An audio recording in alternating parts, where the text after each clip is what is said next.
A do të sjellë qeveria një kod të ri penal së shpejti, siç kërkoi kryetari i gjykatës kushtetuese Darko Konstantinovski për shkak të ndryshimeve kontestuese të miratuara 2 vite më parë. Gjykata kushtetuese në shkurt hapi procedurë për vlerësimin e kushtetueshmërisë së ligjit dhe i dha kuvendit afat 6 mujor për t'i korrigjuar dispozitat, edhe pse kjo afat ka kaluar, në kuvend nuk ka ende informacione se deri ku ka arritur procedura. Kryetari Afrim Gashi ditëve të fundit deklaroi se dera për kodin e ri penal është e hapur, por se ende nuk ka propozim nga qeveria.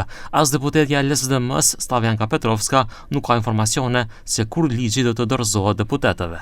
Много е тешко да одговорам на ова прашање од позиција на опозиција, особено кога власта е поприлично затворена за суштински закони, ќе кажам. Затворена од аспект на тоа дека или владата не ги поднесува, или ги поднесува во скратена процедура преку група на пратеници, и тоа е и забележено во извештајот на Европската комисија. Kodi i ri penal pritet t'i korrigjojë ndryshimet përmes të cilave u amnistuan funksionarë të përfshirë në korrupsion dhe në keqpërdorim të funksionit publik, për shkak të cilave disa lëndë ndaj ish funksionarëve tashmë janë vjetërsuar.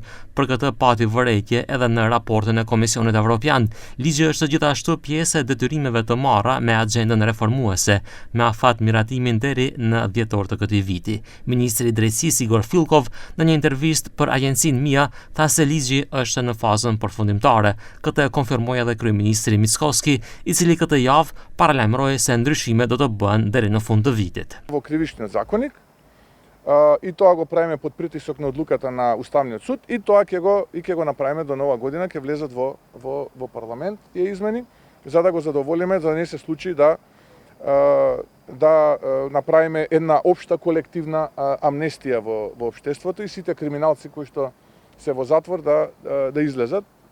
Секој треба да има odredena odgovornost pre da donese bilo kakva odluka. Ndryshimet e fundit të kodit penal u miratuan në shtator të vitit 2023 nga qeveria e kaluar, me procedurë të shpejtuar përmes flamurit evropian, me që rast një numër i madh ish funksionarësh u shpëtuan nga ndjekja penale, sipas analizave të gjykatës penale.